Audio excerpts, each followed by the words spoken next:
إن الحمد لله نحمده ونستعينه ونستغفره ونستهديه ونعوذ بالله من شرور أنفسنا وسيئات أعمالنا من يهده الله فلا مضل له ومن يضلل فلا هادي له أشهد أن لا إله إلا الله وحده لا شريك له وأن محمدا عبده ورسوله قال الله عز وجل يا أيها الناس اتقوا ربكم الذي خلقكم من نفس واحدة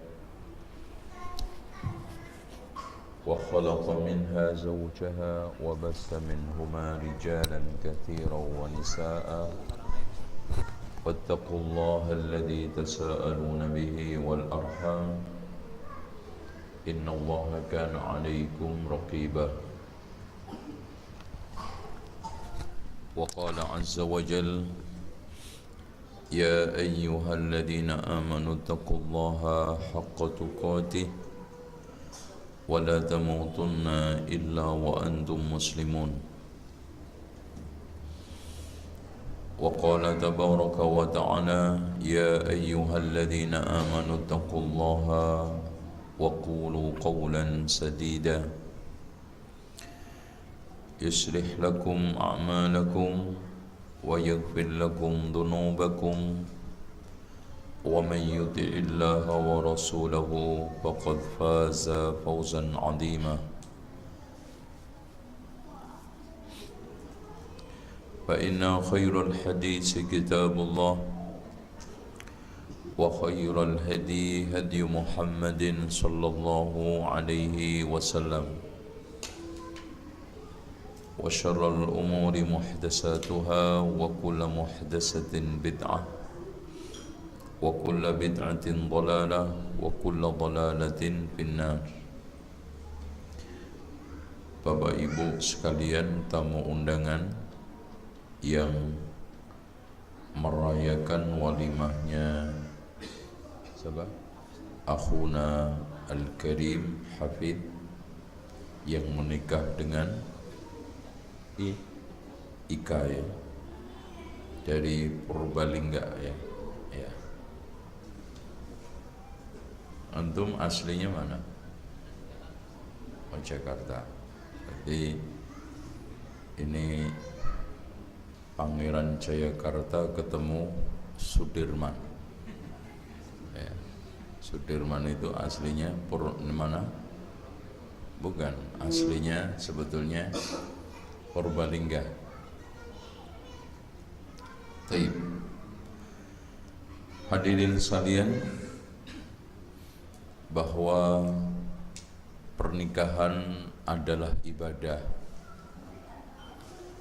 Bagi seorang muslim harus bisa menjadikan setelahnya itu tetap ibadah.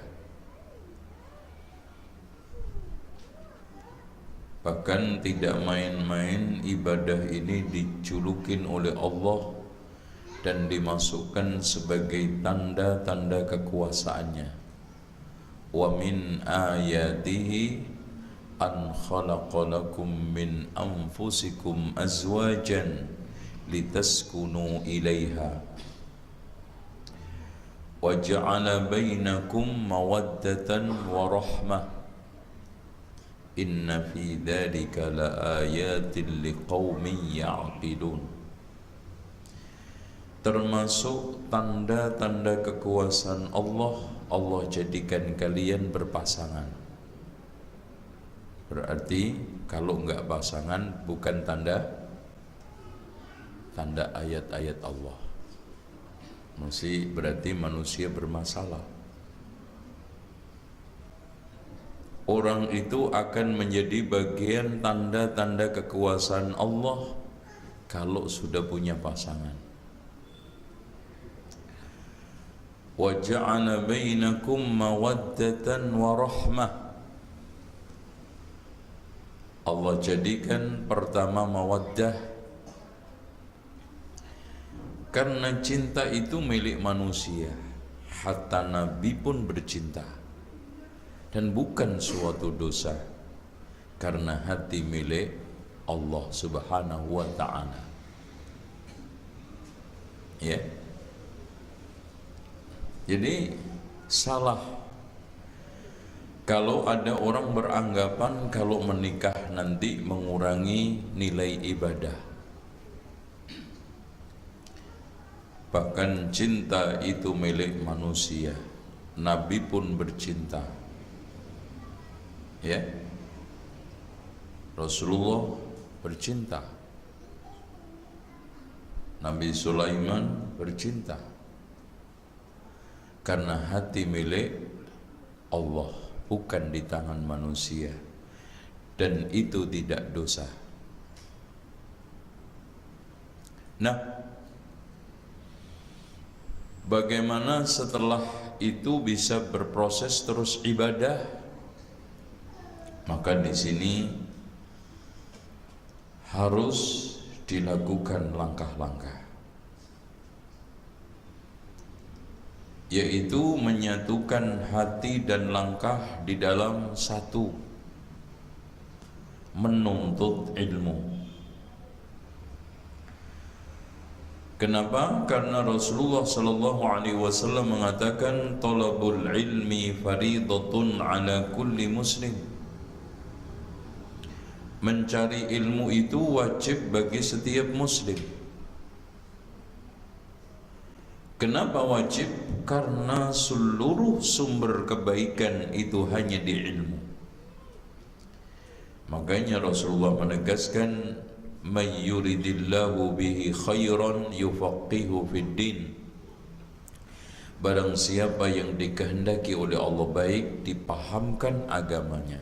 Okay. Dari sini pertanda orang itu tidak diinginkan oleh Allah baik alias jelek, termasuk tidak baik di rumah tangganya adalah sulit diajak untuk ngaji. Memang ngaji itu banyak rintangannya dan banyak godaannya. Yang paling dominan adalah sibuk. Padahal hidup ini yang gak sibuk cuman satu, orang gendeng. Yang lainnya sibuk. Bahkan kalau ada orang meninggal dunia lalu ditawari, "Mas, mau hidup lagi enggak?" Mau. Alasannya satu, urusannya belum selesai semua. Makanya masalah yang dihadapi manusia itu lebih banyak daripada umur yang diberikan Allah. Selalu saya umpamakan masalah itu panjangnya 5-7 meter, umur cuma 3 meter. Panjangan mana Pak? Angan-angan. Alasan yang paling dominan kedua apa? Setelah sibuk apa? Ibu-ibu gak ada yang jawab. Yang suka dipakai ibu-ibu apa? Loh, kok gak ngaku? Yang paling dominan adalah alasan yang diada-ada. Cara umum diajak ngaji sebulan lalu, jawabnya tegas, insya Allah. Kurang 2 minggu, insya Allah, tapi lemes. Kurang 2 hari, masya Allah. Insya Allah, insya Allah, masya Allah Mbak, suami saya masuk angin. Nah, ada lagi, masya Allah Mbak, maaf, salam aja sama Ustadz. Enak aja, Ustadz cuman kasih salam. Anak saya ke rumah sakit, macam-macam, ada aja. Tapi anehnya kalau ngumpul-ngumpul ngerujak sambil ngerumpi, masuk angin jadi sembuh, alasan jadi hilang kalau enggak ringan. Inilah makanya orang yang duduk di majelis taklim 1 jam aja, waduh lama banget. Coba duduk di depan layar TV 2 jam pertandingan Piala Dunia, 2 jam pun ya cepet banget. Nah, hadirin sekalian yang dirahmati Allah, yang harus satu hati satu langkah bagi seorang suami istri adalah ketaatan. Yang pertama mentaati Allah dan Rasulnya, yang kedua mentaati suami. Modal utama istri itu simpel. Jadi istri baik, jadi istri sukses, jadi istri sekarang ini teladan, gampang. Wujudkan ketaatan maksimal. Lihat aja Bapak Ibu sekalian, problema rumah tangga diawali apa? Wujudnya istri yang pengeyel. Sampai suaminya nggak betah, mancing terus. Kenapa, Mas? Emang nggak rugi? Iya Pak, sebetulnya rugi, tapi di rumah mulutnya ke ikan mujair. Mendingan mancing diimpang ikan mujair, dipancing enak, dilihat wah. Itu kadang-kadang maaf, di antara wanita ada yang sengaja tidak bahagia kalau nggak nyusahin orang lain, terutama suami. Padahal simple. Ayyuma mra'atin, kata Rasulullah, perempuan mana saja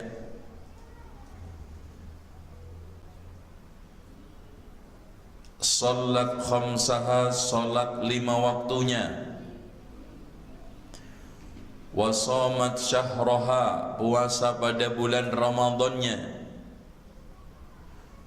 wa hasanat farjaha, menjaga kemaluannya, wa ta'at ba'laha, mentaati suaminya, dakhalatil jannata min ayyi abwabil jannati sya'at, masuk surga dari pintu mana saja. Jarang Pak ada amalan yang dijanjikan masuk dari pintu mana aja, kecuali 1-2. Di antaranya adalah istri yang taat. Pernah seorang sahabiah mulia datang ke Rasulullah yang namanya Asma binti siapa? Asma binti Sakan. Datang ke Rasulullah untuk protes. Ya Rasulullah, kau syariatkan untuk surganya laki-laki berupa jihad, Jumat dan jamaah.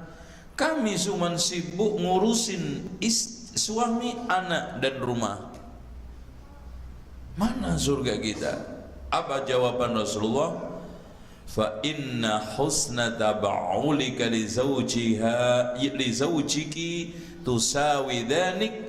Kau perbaiki ketaatanmu kepada suamimu menyamai itu semua. Masya Allah. Makanya Allah menyarankan wanita, dan saran Allah nggak mungkin jelek deh, nggak mungkin. Saran Allah pasti baik. Apa kata Allah? Waqarna fi buyutikunna wa la tabarrajna tabarrujal jahiliyatil ula. Tetaplah kalian tinggal di rumah, jangan melakukan tabarruj seperti orang-orang jahiliyah pertama. Kenapa? Karena memang surganya wanita di rumah. Dengan menata rumah, surga. Menyapu rumah, surga. Memasak, mencuci, surga. Menyuapin makanan anak, surga. Menyuapin suami, ada yang nyuapin. Hebat tuh, Masya Allah. Pernah nggak mau nyuapin suami? Iya, pakai entong. Itu entong tuh masuk mulut katanya, Masya Allah. Nah, surga kok. Sampai kita nungguin anak sedang belajar abata, alif fathah, ba kasroh. Nah itu pahala. Makanya Allah katakan waqarna fi buyutikunna, wa la tabarrajna tabarrujal jahiliyatil ula. Masya Allah. Hal ini dibuktikan oleh salah seorang sahabat, hampir semua sahabiat. Masya Allah Pak, kisah menarik. Ada seorang sahabat punya firasat tidak enak. Ini dikisahkan di dalam Musnad Imam Ahmad. Di keluarganya ada sesuatu, ternyata istrinya ditemukan sudah di luar pintu, mau ditombak. Subhanallah. Sebelum kamu menombak saya, lihat ke dalam rumah. Ternyata tempat tidurnya ada ular besar. Akhirnya ditombaklah, dibunuh, kemudian mau dibuang, dikira udah mati, kemudian disambar, mati pula orang tersebut. Maka Rasulullah sejak itu mengatakan, sesungguhnya ada jin-jin, ada ular-ular rumah, cilmaan jin. Barang siapa yang menemukan ular-ular rumah, maka tunda 3 hari. Dan saya tidak tahu mana di antara dua itu yang meninggal duluan, tah ularnya atau manusianya. Tuh, yang kita ambil hikmah di sini, seorang sahabat melihat istrinya di rumah tanpa pamit, udah tombak. Di sini sampai mall Pak, itu 5 kali lagi gak ketahuan. Nah ini gimana? Tapi di sini nggak ada. Di sebelah kita itu nggak ada yang nggak gitu. Inilah mereka-mereka sehingga mendapatkan rahmah di dalam rumah tangganya, mendapatkan karunia di dalam rumah tangganya, diberkahi oleh Allah rumah tangganya.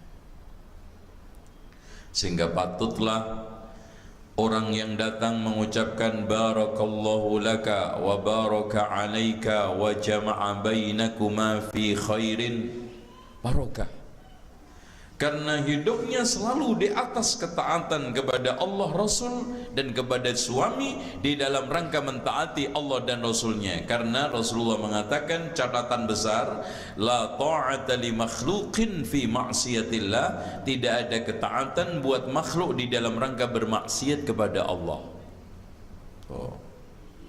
Kemudian yang ketiga, suami istri harus satu hati satu langkah di dalam masalah memberdayakan kepemimpinan dan manajemen rumah tangga. Nah, Masya Allah, ternyata bukan hanya perusahaan yang butuh manajemen, bukan hanya sekolah yang butuh manajemen, ternyata uang rumah tangga harus dimanage dengan baik, biar tidak besar pasak daripada tiang.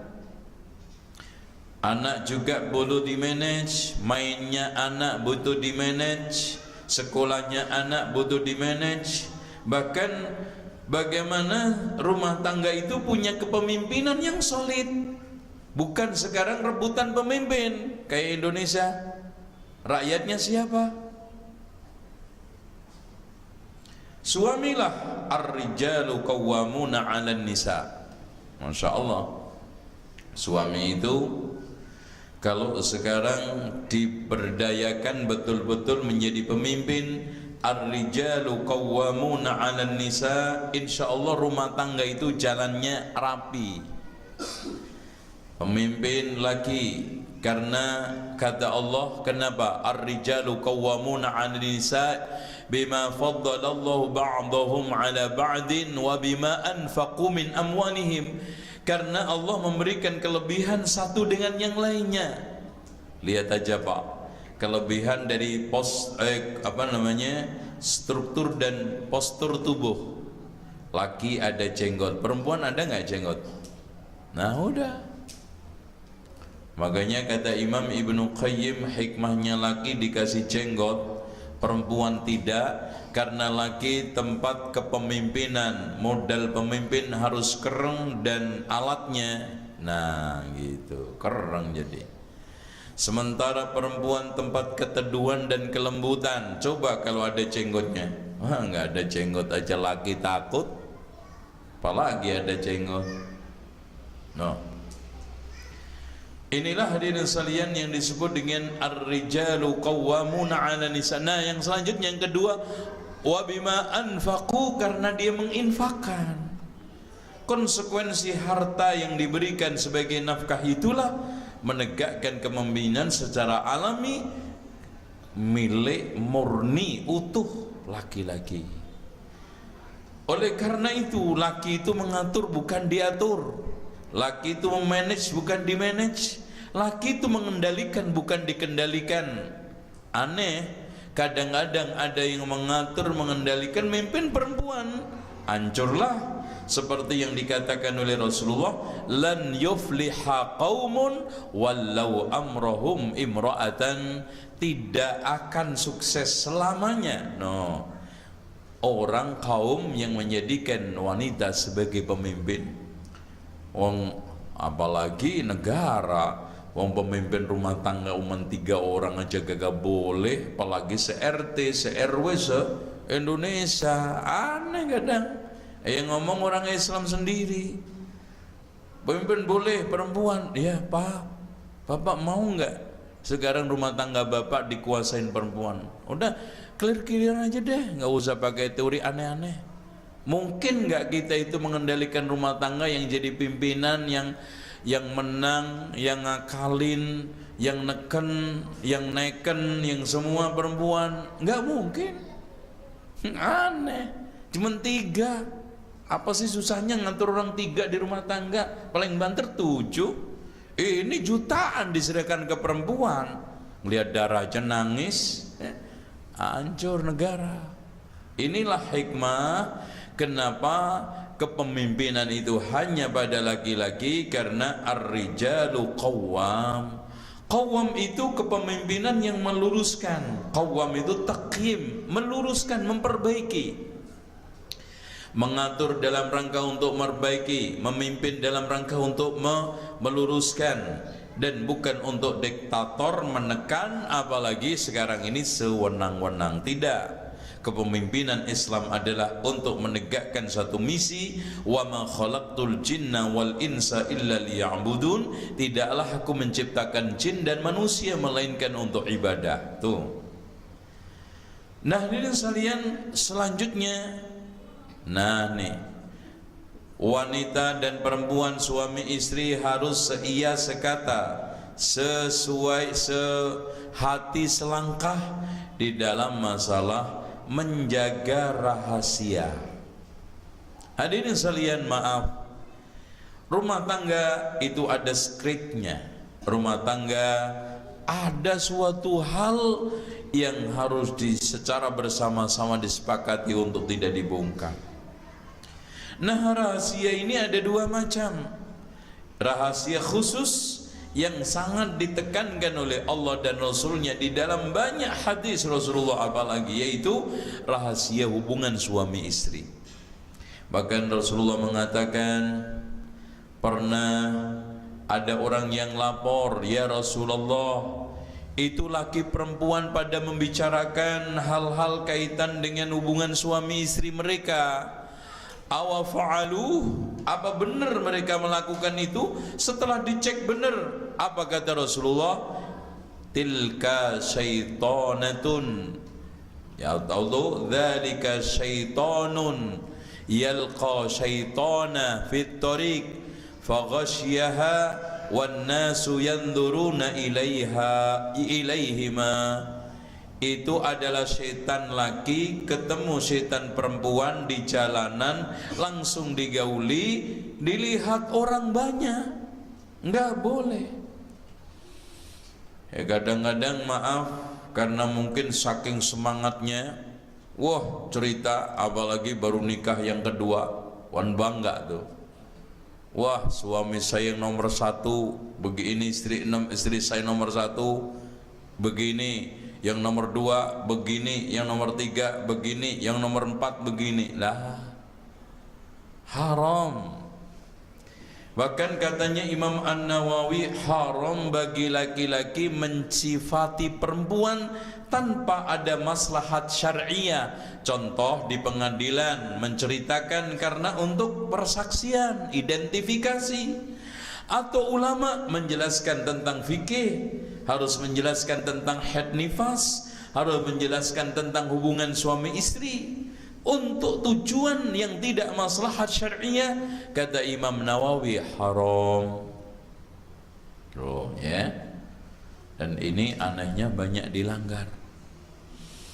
Selanjutnya hadirin sekalian, suami istri harus ia sekata, selangkah sehati dalam menempuh kesederhanaan. Maaf, banyak problema rumah tangga hanya didasari atas suami istri hidup penuh dengan pemborosan. Bahkan kadang-kadang klop, kompak seperti tumbuh ketemu tutup. Masya Allah, ada. Akhirnya utangnya di mana-mana. Gali lubang tutup lubang bersama-sama. Masih mendingan gali lubang tutup lupa. Karena saking banyaknya. Di warung mana aja, di kampungnya ada aja sangkutan. Yang ono rokok sebungkus, yang ini 1 kilo beras, yang sono 1 kilo gula, yang lainnya 5 bungkus mie instan. Belum lagi di koperasi, belum lagi di kantor, belum lagi teman kanan kirinya. Masya Allah, itu sampai kalkulator kagak muat untuk jumlah orang yang diutang, apalagi uangnya. Yang lebih parah lagi, kalau dia sebagai seorang the have menengah ke atas, rajin ngumpulin kartu kredit. Padahal kartu kredit itu ilmunya cuma 3: gesek, gasak, gosok. Gesek kartu, gasak barang, gosok dodo. Waduh, akhir bulan wakeh Thomas. Nah itu ya, gesek kartu, esek enak, nggak berasa. Nomor juga nggak bunyi itu. Terus kemudian gasak barang, laptop digasak, Apple digasak, baju dengan model-modelnya digasak semua. Nah akhirnya gosok dodo. Oleh karena itu disinilah pentingnya kata Rasulullah, salasun munjiat, ada 3 perkara yang menyelamatkan manusia. Apa itu? Al-qasdu fil ghina wal faqri, bisa bersikap sederhana dalam keadaan cukup dan kurang, dalam keadaan kaya dan miskin. Nah sekarang secara definitif apa sih sederhana itu? Sederhana ialah tiap hari makan di warung sederhana. Iya Pak, jebol. Sederhana ialah dudukan pola daripada gaya, pentingkan kebutuhan daripada keinginan. Simple. Dulukan pola pakaian. Kira-kira saya seperti ini cocok enggak? Lawang sekarang hanya ibu rumah tangga, sesekali keluar ta'lim aja kok Masya Allah pakaiannya sampai 5 pintu almari itu, berbagai macam. Ini kadang-kadang nyetel, pakainya merah, sandalnya merah, pakainya biru, sandalnya biru, pakainya hitam, sandalnya hitam, pakainya putih, sandalnya putih, pakainya batik, sandal kulit macan. Iya kan? Itu mau nggak mau kan kulit macan, kalau nggak nyetel. Tuh. Akhirnya sekalian dipersusah oleh gaya hidupnya. Ngikutin artis, hancur. Wong artis itu pinjem apa? Makan itu pinjem kan, tempat syuting. Rumah pinjem, baju pinjem. Nah kita tiru beneran, hancur. Kayak contoh aja rumah. Kalau pola saya menggunakan rumah cukup 3 kamar, kenapa harus 5? Untuk apa? Yang kedua paling untuk simpenan tuyul atau itu babi ngepet, buat nyolong beras. Enggak, rugi. Kalau pola kendaraan saya cukup 1, kenapa 2? Kalau memang nyaman motor, kenapa mobil? Lucu, ada orang suami istri gak bisa nyetir, beli mobil. Itu enak tuh yang beli Pak, pasti baru. Karena nggak dipakai. Nah itu. Terus kemudian pentingkan kebutuhan daripada keinginan. Contoh kita ngelihat pakaian baru, pengen mah pengen, butuh enggak? Wah tertarik sampai ngiler mobil baru, pengen. Siapa yang nggak pengen? Ada mobil baru pengen, rumah baru pengen, ya. Tapi butuh tidak. Simpel kok. Dengan demikian, kalau kita posisinya seperti itu, ketika kita sederhana, Pak, persis seperti posisi kita di tengah, kemiskin siap, ke kaya juga jaraknya dekat, tengah-tengah. Sekarang ada resiko paceklik, siap. Ada banyak uang, siap. Uang saya banyak makannya, yang penting bergizi, bervitamin, nggak usah aneh-aneh. Kadang-kadang gaya makan aja, Pak. Giliran tanggal 1, 2, 3 sampai 10, paling mentok 14 nggak pernah ada di rumah. Giliran 14 ke bawah ngelingker aja di rumah. Akhirnya ketahuan sama tetangganya. Giliran tanggal-tanggal baru tuh, Bu Haji lagi kemana tuh? Kagak pernah ada di rumah tuh, Bu Haji. Kenapa tahu? Wah nih Bu Haji udah bokek nih, nggak keluar-keluar, ketahuan. Kenapa? Karena dia ada pola, ada gaya. Wah kayaknya mas kalau nggak makan di luar kurang enak. Nah, itu sampai saking seliranya ngejar gajibu ke Blok M, ngejar tengkleng ke Solo, karena tengkleng cuma adanya di Solo. Ngejar sate ngiler Madura ke Madura. Wah, apalagi rawonnya lawan nguling. Oh, kemana nguling? Adanya cuma di Pesawaran. Ini akhirnya apa? Diperalat, dipersusah oleh gaya hidup sendiri. Hanya sederhana. Rasulullah itu orang yang paling sederhana, sehingga hidup di mana aja nikmat. Lihat Pak, Rasulullah itu kalau dibilang orang paling kaya-kaya. Sekali perang berapa ghanimahnya? Ratusan unta, ribuan kambing. Belum lagi ghanimah sawah ladang. Tapi Rasulullah masih tetap tidur di anyaman kurma, daun kurma. Dan bantalnya pun Bu, Pak, pelepah kurma itu diempukkan, ditumbuk di palu-palu begini loh. Ya, tetap.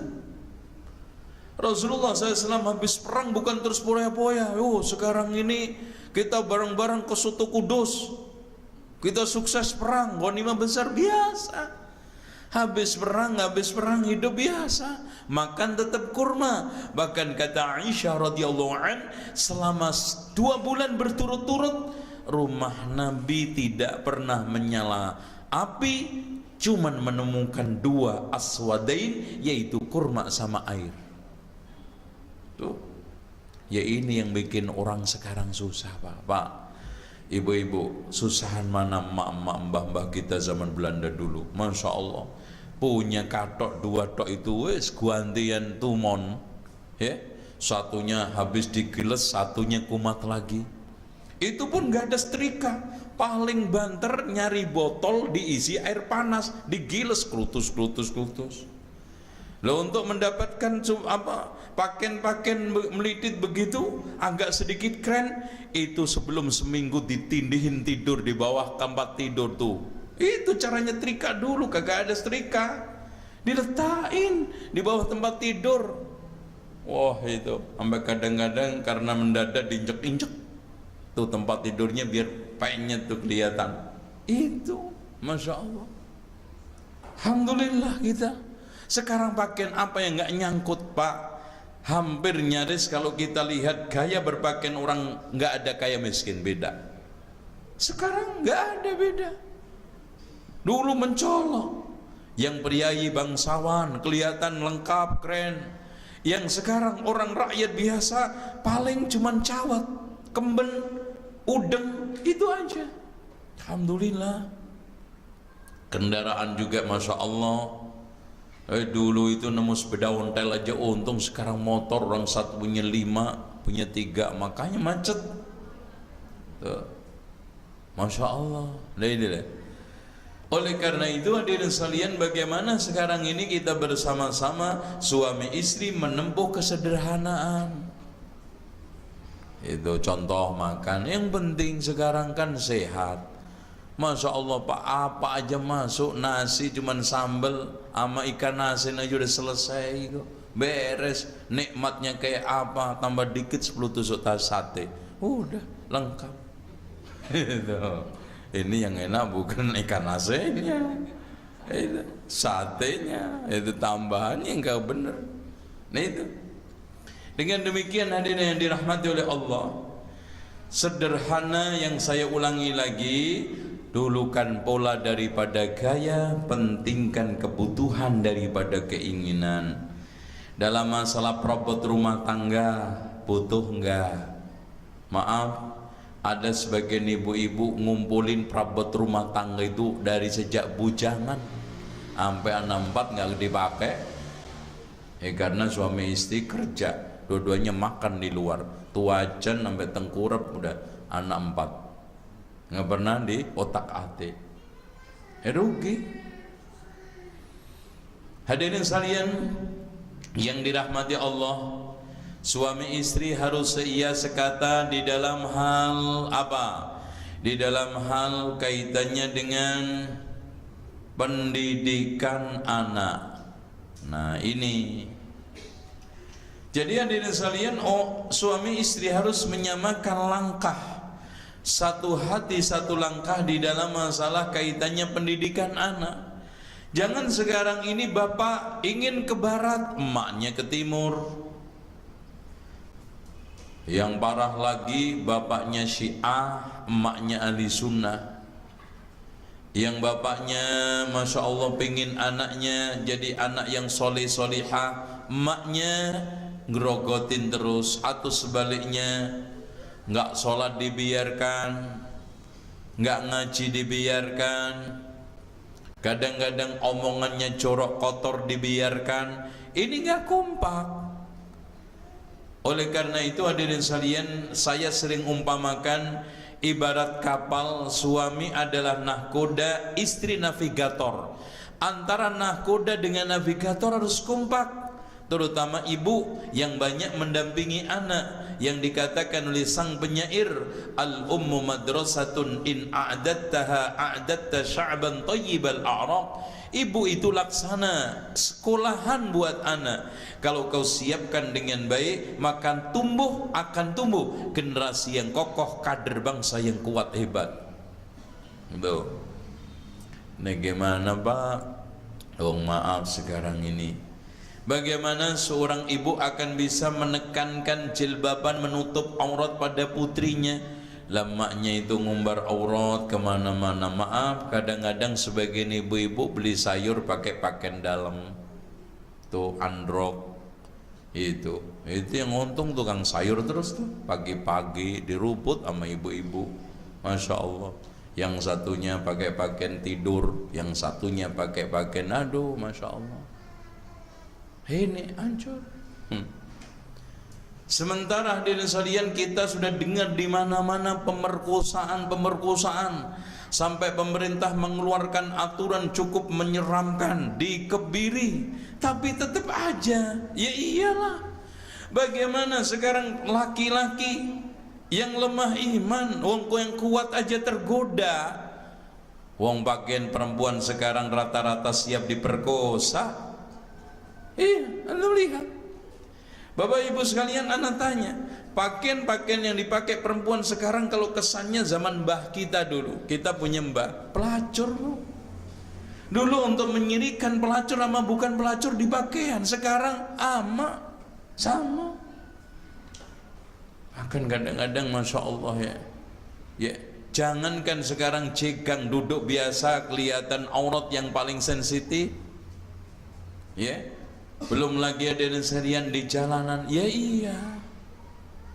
Apalagi sekarang medsos yang begitu menggeliat, yang mengumbar aurat perempuan, maka semakin hancur. Inilah makanya saya sekata. Nah hadirin sekalian, orang tua punya kewajiban minimal 3. Satu, menyusui dengan ASI hingga 2 tahun. Ini wabil khusus ibunya. Tapi bapaknya harus memotivasi sehat. Suruh nyusuin terus tapi nggak dijamin makanan minumannya. Ya sama dosa orang tua laki. Sampai anak kurang vitamin. Bahkan hadirin sekalian, ASI ini memiliki kelebihan banyak, menangkal berbagai macam penyakit, menjadi imun. Terutama ada semacam usulan, saya lupa nama istilahnya, itu dari Profesor Dr. Utami, untuk menyusui anak sebelum diputus itu apa namanya, ari-arinya. Karena sebagai bentuk kelanjutan kan anak bayi di dalam itu makan lewat situ. Nah ini kan tidak bisa langsung adaptasi, sehingga di sini ada tahap adaptasi bertahap, sehingga disitulah ternyata air susu kemudian keluar dengan baik untuk imun anak. Biasanya warna keruh kemerah-merahan, itu ternyata bukan kotor terus harus dibuang, untuk kemaslahatan kesehatan bayi, menangkal kanker macam-macam, termasuk juga anak insya Allah jauh akan penyakit kuning yang disebut dengan apa? Hepatitis. Contoh jadi misalnya ini proyek rumah sakit. Ya, rumah sakit ini kadang-kadang masya Allah ya, namanya aja sudah keliru, memang harusnya rumah sehat. Di rumah sakit aja nggak sembuh-sembuh jadinya. Ya coba bayangkan, orang harusnya nggak disesar, diponis sesar. Orang yang nggak operasi diponis operasi. Ini juga gitu. Rata-rata akhirnya habis dioperasi dimasukkan inkubator. Ya iyalah kena kuning. Harusnya langsung disusuin ibunya. Itu menangkal penyakit kuning. Nah ini makanya Allah tetapkan, ya, wal walidatu yurdi'na auladahunna haulaini kamilaini liman arada ayyutimma ar-radha'ah. Kata Allah, ibu-ibu ya diharuskan untuk menyusui anaknya 2 tahun sempurna bagi orang yang ingin menyempurnakan sesusuannya. Baru setelah itu dipisah. Nah, kemudian yang kedua, orang tua harus meluruskan akidah akhlak anaknya. Bapak ibu sekalian, masya Allah zaman sekarang ini orang tua bagian daripada konsekuensi ya ayyuhalladzina amanu qu anfusakum wa ahlikum nara. Wahai orang yang beriman, jagalah diri kamu dan keluargamu dari api neraka. Wajib nomor 1 meluruskan akidah anak-anaknya dari penyimpangan-penyimpangan, terutama ternak kotoran syirik. Ya, karena syirik itu dosa besar. Makanya ketika Luqman Al-Hakim berpesan kepada anaknya, ya bunayya la tusyrik billah, wahai anak-anakku yang ku sayangi, jangan kamu menyekutukan Allah. Masya Allah, dipesan sejak dini, sejak kecil kita tanamkan akidah benar tauhidnya, anti syirik. Karena man mata yusyrik billahi syai'a dakhalan nar, barang siapa yang mati menyekutukan Allah sedikit saja maka masuk neraka. Sebaliknya kalau tidak, kata Allah di dalam hadis qudsi, ya bna Adam lau ataitani bi qurabil ardi khataya thumma laqitani la tusyrik bi syai'a illa ataituka bi qurabiha maghfiratan. Wahai anak Adam, seandainya kamu datang menghadapku membawa dosa sepenuh jagat, kemudian kamu ketemu aku tidak menyekutukan Allah sama sekali, maka aku akan datangi, akan balas sepenuh jagat dengan pengampunan. Allahu Akbar. Hebat nih faedah orang bertauhid dengan benar, dengan baik, maka Allah tidak akan membiarkan dosanya utuh diampunin walaupun sejagat penuhnya. Subhanallah. Makanya orang yang mengucapkan la ilaha illallah hingga lubuk hatinya akan masuk surga, wa in zana wa in saraq, walaupun berzina, walaupun mencuri. Tapi ini jangan digunakan untuk meremehkan. Ya udah deh, gampang gue. Maksudnya di sini betapa hebatnya, betapa dahsyatnya pengaruh tauhid kepada diri dan nasib seseorang nanti di akhirat. Kemudian hadirin sekalian, tentang masalah akhlak. Akhlakul karimah ini orang tua harus lebih banyak menjadi teladan. Makanya Rasulullah mengatakan kullu mauludin yuladu 'alal fitrah. Setiap anak itu terlahir dalam keadaan fitrah. Fa abawahu, kedua orang tuanya lah, au yuhawidanihi au yunassiranihi au yumajjisanihi, yang menjadikan Yahudi, Nasrani, Majusi. Artinya perubahan anak kepada keburukan, kepada agama manapun, ternyata faktor dominan adalah orang tua. Sehingga kalau sekarang yang mewarnai anak itu di lingkungan rumah, orang tua, ibu bapaknya, lingkungan masyarakat dari RT sampai presiden, kemudian lingkungan sekolah dari ibu guru, pak guru, dari mulai security, office boy, ini yang membentuk karakter anak. Nah, ternyata Bapak Ibu sekalian, di antara sekian lingkungan yang paling dominan adalah rumah. Makanya suami istri harus seia sekata di dalam membentuk moral akhlak anak lewat keteladanan. Bahkan Profesor Dr. Zakia Derajat mengatakan pengaruh keteladanan sangat influentif, sampai 74% pembentukan anak dari keteladanan orang tua. Jadi pembentukan anak itu dari keteladanan orang tua 74%, sisanya adalah lain-lain. Selanjutnya kewajiban orang tua supaya anaknya benar. Yang ketiga, Masya Allah, memahami fase umur, psikologi dan psikis anak. Anak-anak saya umur 1 sampai 4 beda dari sisi bicaranya, kontur ini postur tubuhnya, psikologinya. Nanti 5 sampai 8 beda lagi, 8 sampai 12 beda lagi, 12 sampai 17 beda lagi. Orang tua wajib memahami ini dalam rangka untuk memberikan satu pressure pendidikan. Jangan digebiah uyah, disamain. Anak umur SD sama dengan SMP, sama dengan SMA, gagal. Makanya dalam konteks kasar, kalau sama anak SD ajaklah bermain, sama anak SMP ajaklah belajar etika dan adab, sama anak SMA ajaklah berteman. Makanya ketika seorang guru atau orang tua mampu menyelipkan pendidikan di sela-sela permainan, main sambil belajar, belajar sambil main, sukses. Tapi kalau anak SMP harus banyak ditanamkan etika, cara makan, cara minum, tidurnya, semua adab etika kita awasi. Dan memang kadang-kadang bolak-balik kita tanamkan, berubah lagi terusnya. Oleh karena itu orang tua tidak boleh patah arang. Udah capek saya ngurusin kamu lah, habis kesabaran saya, terus mau beli kemana? Habis mau beli kemana? Itu yang ngabisin siapa juga. Makanya di sini harus isbir, ya, sampai Allah menjanjikan innallaha ma'as sabirin.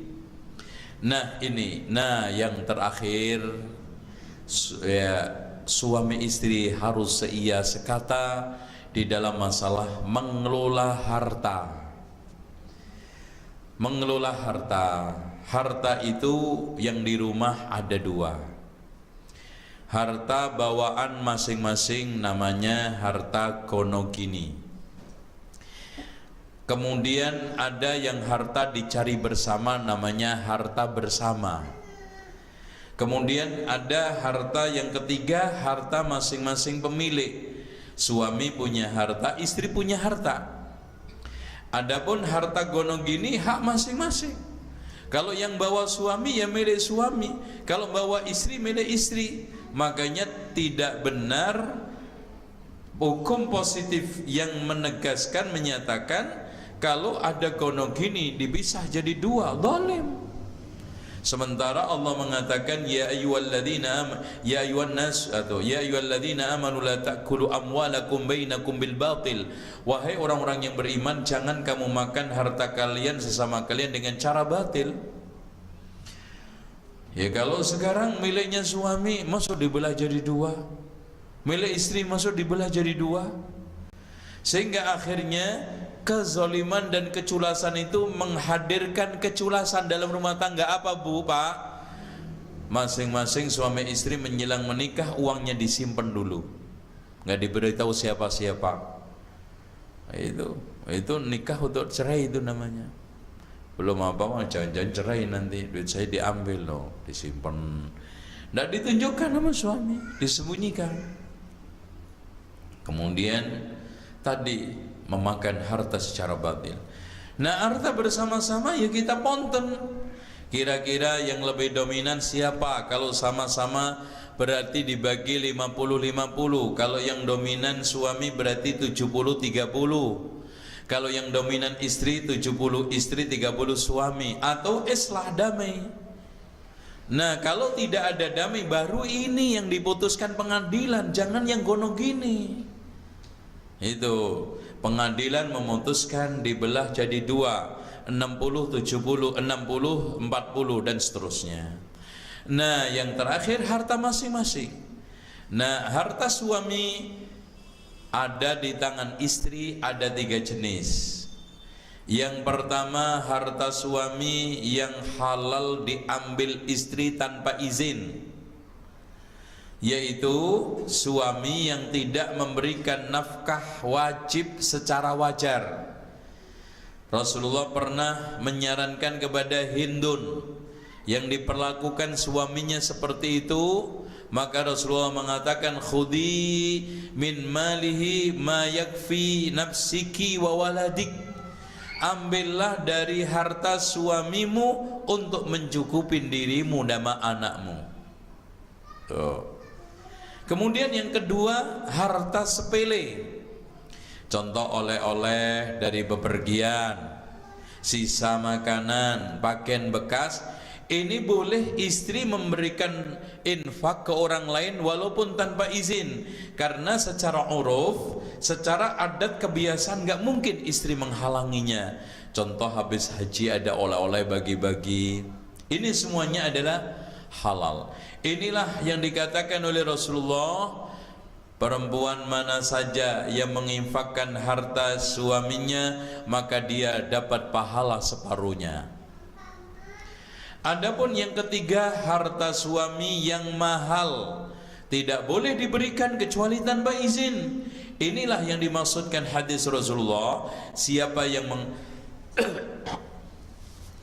yang menafkahkan harta suami tanpa izin maka dia harus menggantinya. Nah, hadis ini nggak bertabrakan. Umpamanya ada adiknya datang dikasih motor, nggak ngomong sama suami, nggak boleh, motor harta mahal. Atau bebeknya datang dikasih emas 15 gram, nggak ngomong sama suami padahal suami, nggak boleh, karena itu termasuk harta mahal. Nah, yang terakhir adalah harta istri. Adapun harta istri, kata Rasulullah, kata para ulama, sebaiknya seorang istri ketika ingin membelanjakan harta sendiri, sunnahnya, afdolnya meminta izin kepada istri, walaupun gak wajib. Dalilnya, pernah Rasulullah menawarkan infak pada waktu Idul Fitri kepada para sahabiat perempuan. Setelah Rasulullah mengatakan, saya melihat kebanyakan penghuni neraka adalah perempuan. Kemudian Rasulullah memerintahkan, ya ayyuhan niswa tasaddaqna, wahai wanita-wanita bersedekahlah. Akhirnya ada yang melepas antingnya, ada yang melepas binggelnya, ada yang melepas gelangnya dan kalungnya, diinfakkan berupa emas.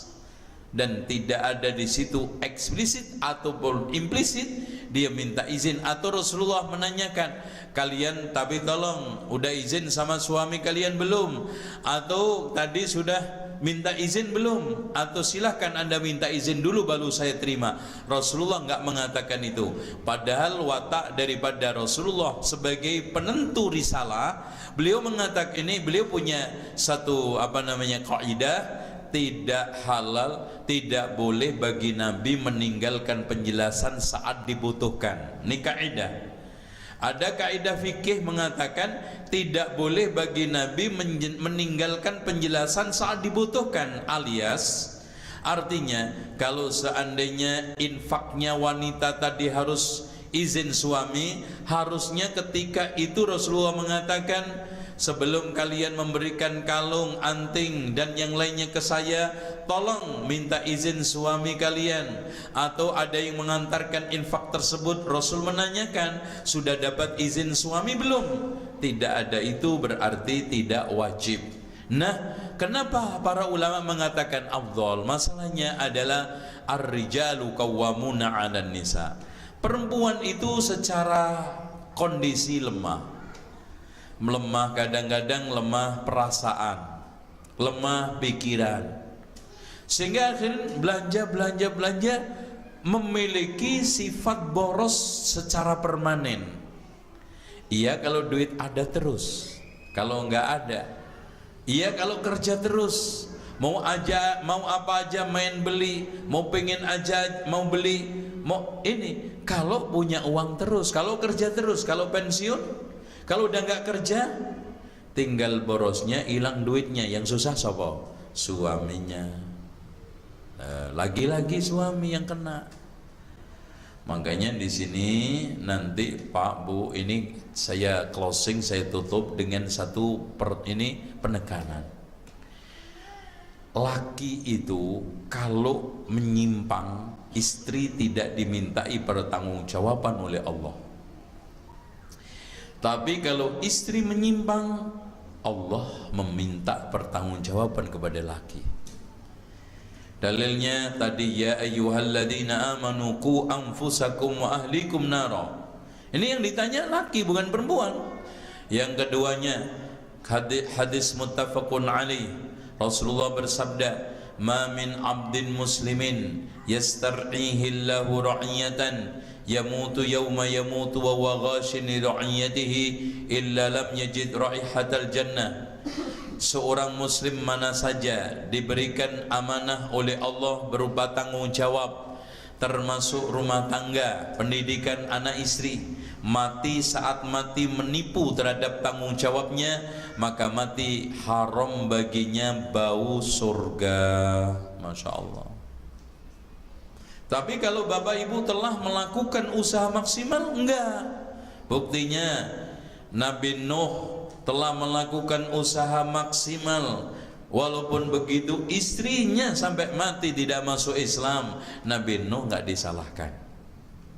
Nabi Nuh alaihissalam telah melakukan usaha maksimal sampai mati anaknya tidak masuk Islam, Nabi Nuh tidak disalahkan. Begitu juga Nabi Ibrahim sudah mendakwai maksimal orang tuanya. Nabi Muhammad sudah mendakwai maksimal Abu Talib, pamannya, kakeknya, Abu Jahal, Abu Lahab. Tapi mereka belum dibukakan pintu hidayah, akhirnya finnar. Nabi Muhammad sallallahu alaihi wasallam tidak disalahkan.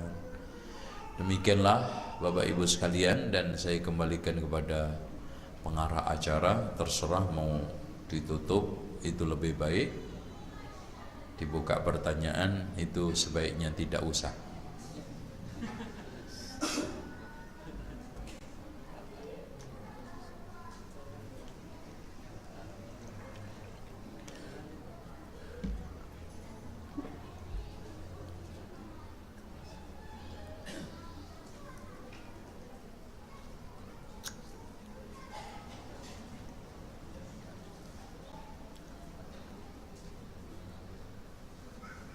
Bapak Ibu sekalian, apakah ada pertanyaan untuk Ustadz?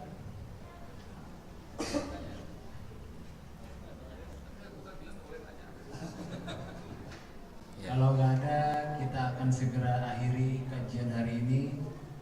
Mudah-mudahan apa yang Ustadz sampaikan dapat kita petik banyak faedah untuk kita terapkan dalam kehidupan sehari-hari. Sekali lagi terima kasih banyak atas kehadiran Bapak, Ibu, saudara-saudari sekalian, dan kami juga memohon maaf atas sambutan yang mungkin kurang dan mengganggu ketidaknyamanan Bapak Ibu sekalian. Sekali lagi kami ucapkan terima kasih banyak, jazakumullahu khairan katsiran. Untuk Ustadz juga jazakumullahu khairan katsiran atas waktunya dan telah memberikan sedikit tausiah. Mudah-mudahan dapat bermanfaat bagi kita semua. Untuk selanjutnya bisa mengambil souvenir dan makanan di pintu keluar bagi Bapak Ibu sekalian. Demikian yang dapat kami sampaikan.